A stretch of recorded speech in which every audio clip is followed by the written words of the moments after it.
மகர ராசிக்காரர்களுக்கு கண்டிப்பாக நவகிரகத்தில் எந்த அமைப்புக்கு இருந்தாலும் சூரியனுக்கு தீபம் ஏற்றுவதே விசேஷம். அப்போது தான் இந்த 15 நாட்களுக்கு நிம்மதி ஏற்படும்.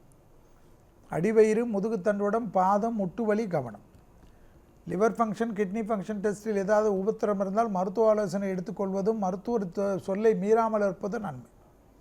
அதே போல் கண்டிப்பாக மகர ராசிக்காரர்கள் மேலதிகாரிகள் விஷயத்தில் அதீத கவனம். சட்டத்துக்கு புறம்பானவர்களுடைய நிழல் கூட உங்களை அண்டாமல் பாதுகாத்து கொள்வது புத்திசாலித்தனம். தான் உண்டு தன் வேலை ஒன்று என்று இருக்க வேண்டும். பயணங்கள் சமயத்தில் புதிய அறிமுகத்தில் சிறிய பிரச்சனைகள் பெரிதாகலாம். பெரிய மனக்கசப்பு ஏற்படலாம். மிக மிக கவனமாக இருக்க வேண்டும். தொழில் சார்ந்த விஷயத்தில் கோபதாபம் இல்லாமல் இருப்பது நன்மை.